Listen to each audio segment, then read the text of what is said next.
Welcome to MSUA's Game Changers Live, where we speak with satellite and mobile connectivity thought leaders about industry trends, new technologies, and share what you need to know about where satellite technology is headed in the future. I'm your host, Lisa Dreher. Today, our guest is Nathan de Ruiter. He is the Managing Director at Euroconsult Canada. Thanks for joining us today, Nathan. Thank you very much for having me, Lisa. Very looking forward to our conversation. Yeah, me too.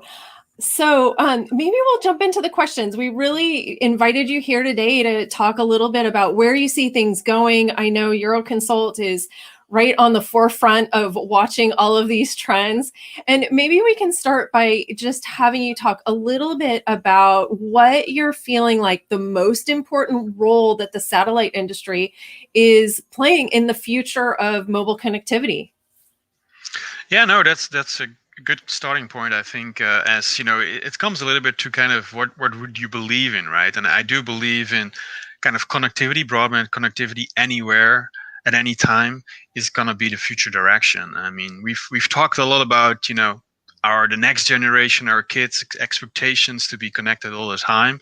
But even myself, I know if you think about putting me on a ship, working there and have no connectivity or watching my Netflix shows, I mean, it will be a pretty difficult time for me to be there.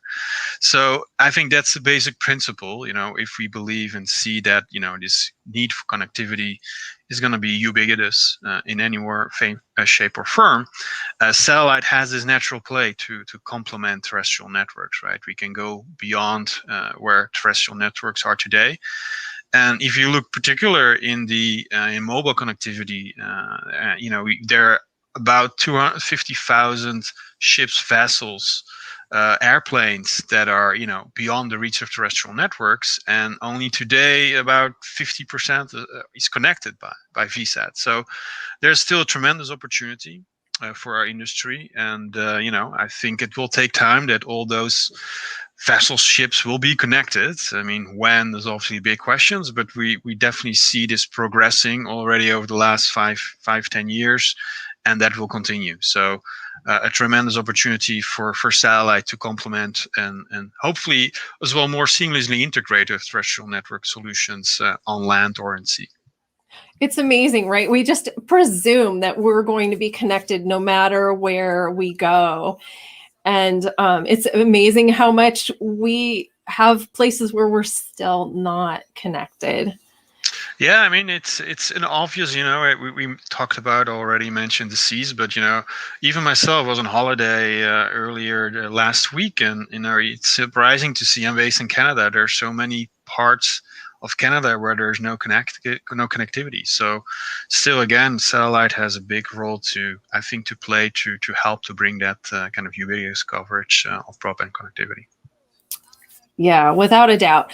When you think about the most significant changes that are coming, I don't know, over the next 24, 36, I don't know, more maybe, months, what are you looking at? Well, definitely the one thing that I'm most kind of excited about in the next 2 to 3 years is obviously the NGSO constellations. We've talked so much about it, right? Yeah. But now we're really at this point that service is going to be rolled out, right? Starlink is its beta service. OneWeb will start its service over the northern latitudes, I think by the end of the year. Then you have next year Viasat launching Viasat 3. It's more geo program and another kind of big programs. There's all these massive investments that we have seen, people have talked about. We're now going to finally see the kind of the commercial uptake, right? So how are customers responding to it? How quickly is the capacity being utilized? What are the price points? What is the exact kind of service performance they can provide? I mean, that will be a fascinating time to look and witness. And also, it's a pretty important part of the industry, right? I mean, I think so much money being spent, is it really be able to, accelerate and drive the growth of the industry along with these kind of new deployments of those new networks? I think that's the number one topic I think that we'll have to see. I think the other part, obviously, as well, that comes a little bit along with that as well, and speaking particularly about mobile connectivity, the recovery of the aero IFC in the cruise markets. Clearly, those markets has been the key drivers of our markets pre-COVID, Mm-hmm. and they're like often one of the key target markets for these NGSO constellations as well, or the big geo VHS programs. So, it's pretty crucial for this industry that we would see this recovery taking place. Currently, we don't expect that, to really be fully at pre-COVID levels before 2022. But again, I talked to this before, right? I do think that this underlying kind of structural drive towards connectivity at airplanes or at vessels, either cruise, merchant ships, leisure yachts, I think it's still undeniable. So I think, there was this pause, but we're still pretty firm and firm believer in that this connectivity, drive will kind of reaccelerate when we kind of way past this kind of COVID restrictions period. Sure.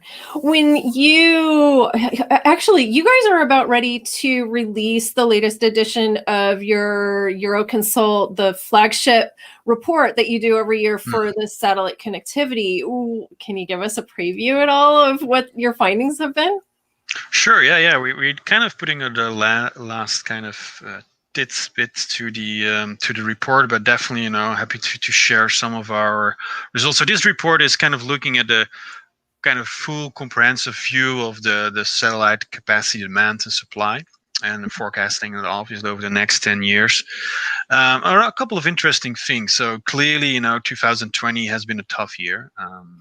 We've kind of measured it around or that a kind of a market value reduction of about 5%. So clearly a downside year, and it's kind of a combination of first a structural decline in the video broadcasting business that is still kind of continually, which has been typically kind of the main source of revenue and driving market revenues in the past, and as well the COVID-19. So I already touched on the mobility sector being significantly down in 2020, and as well some other issues interlinked to supply chain has kind of delayed some of the growth that we initially expected for 2020. But again, I think when we've done the interviews, we already see some of those projects picking up, and the structural kind of underlying drivers has not necessarily changed. So looking kind of forward, which obviously is one of the main features of the report, we'd see kind of a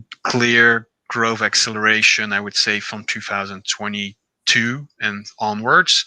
That leads to kind of a doubling of the market value by 2030. So we remain pretty positive and bullish about the prospects for the satellite capacity demand. And what kind of stands out, I think, is the consumer broadband. So Starlink has been running their beta servers. They've declared some of their initial numbers the subscribers have been able to attract. We think as well when they able to kind of get into kind of full commercial service, they will be able to accelerate that particular kind of demand. And then on top of that, you have Hughes and Viasat launching new capacity. So consumer broadband and connecting kind of the bridging the digital divide is one of the key kind of growth elements.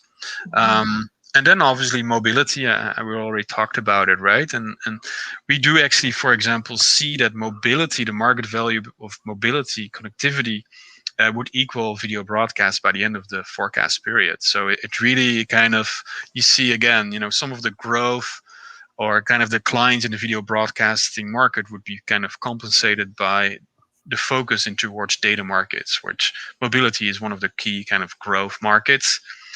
And the other thing which I think is very positive, when we looked in the last 12 months, you see this kind of enforced kind of embracement of governments of satellite connectivity programs. So multiple examples, you look at Indonesia with the Satria program, which really drives to help kind of connecting schools, hospitals across the country in rural parts.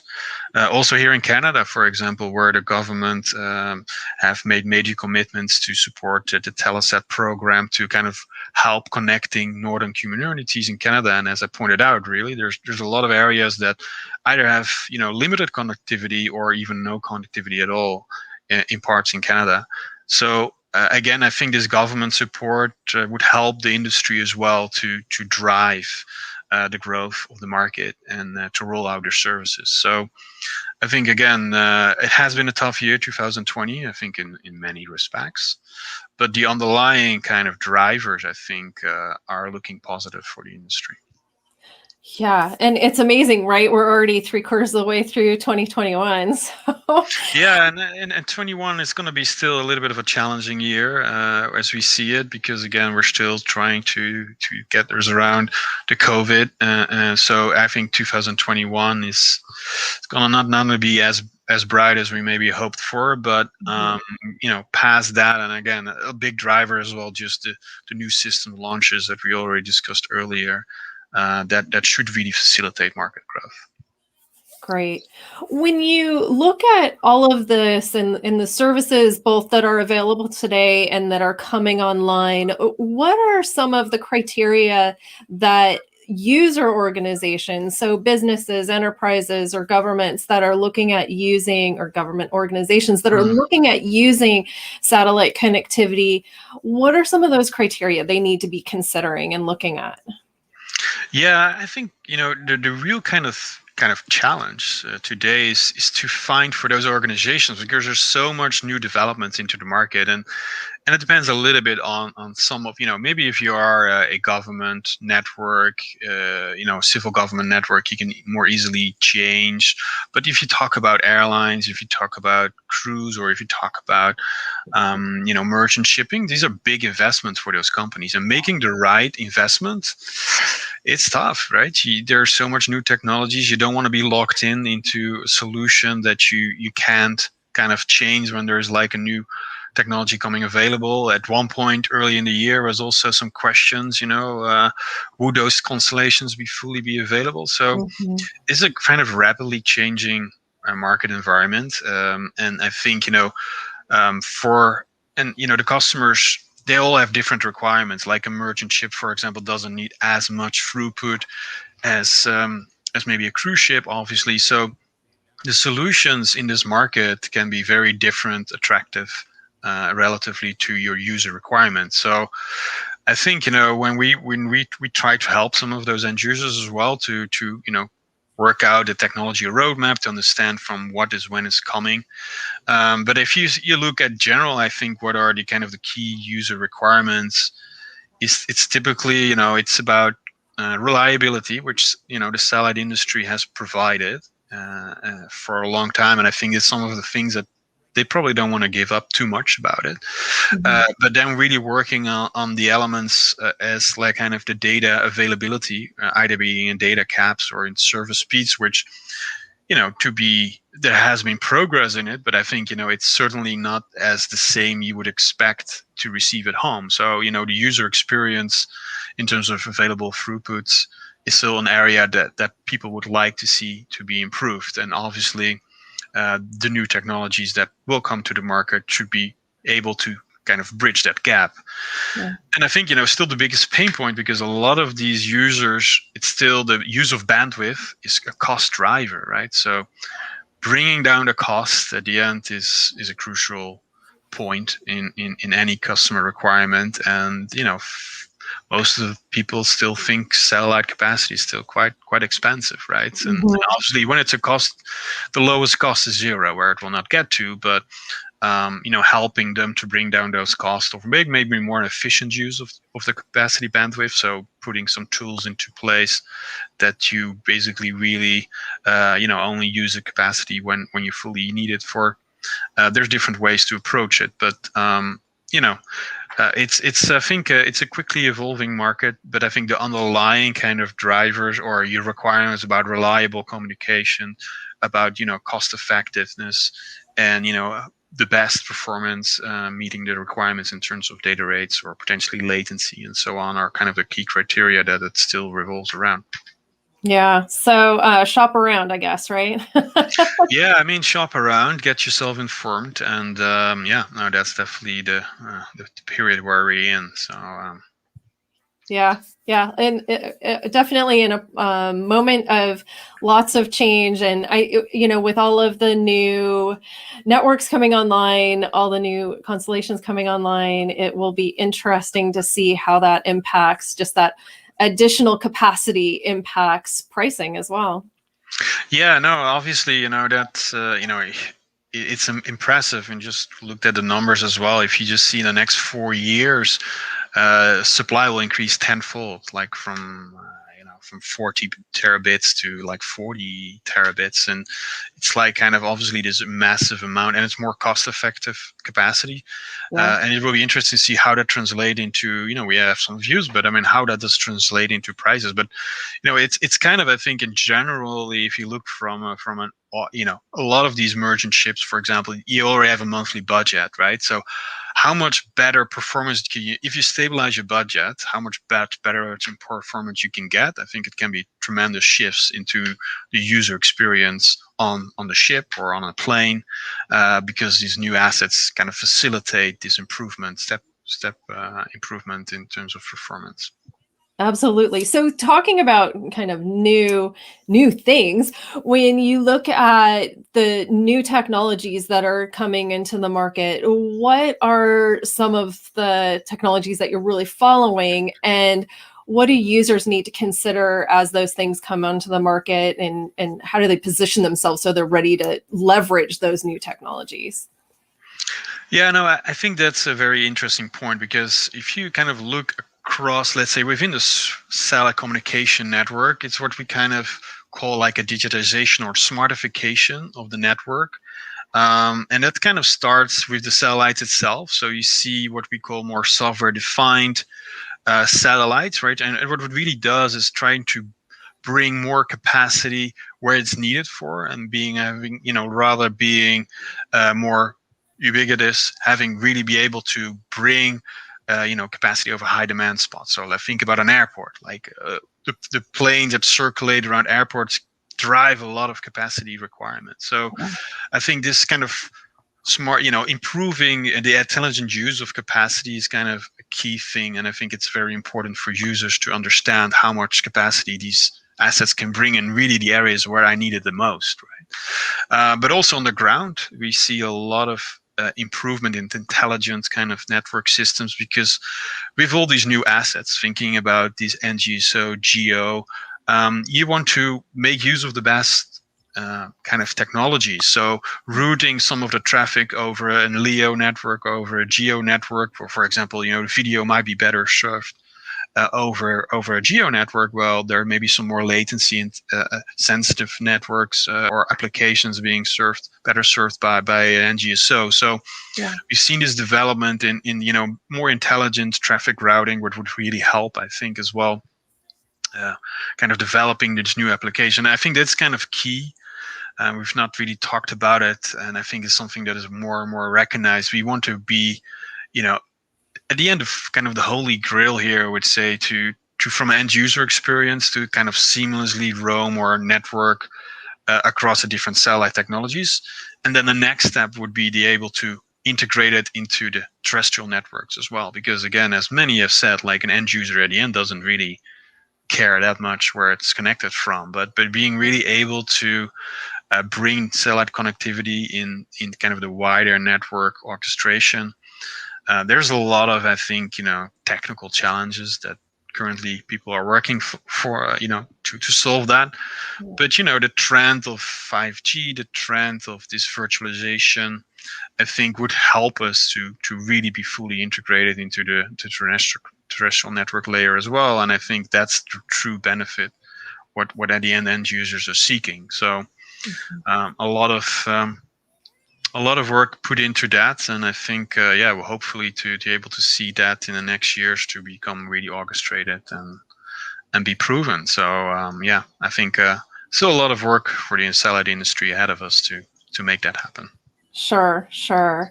Well, Nathan, I want to thank you so much for being here with us today and sharing your insights on satellite mobile connectivity. Thank you, Lisa, and kudos to you and MSUA team. Happy to see all your efforts in the industry. It's very important for us, and hope to see you soon again. Absolutely. And I also want to take a moment to thank the Mobile Satellite Users Association for hosting these sessions. To learn how to become a member, which we have early bird memberships for 2022 available right now on our join page on our website at msua.org MSUA.org/join. Or if you just want more information about MSUA and all of the great communications that we have a weekly newsletter, all kinds of great information, and we provide a lot of benefits to our members. If you're interested in learning more, please visit MSUA.org. And we'll see you next time on MSUA Game Changers Live.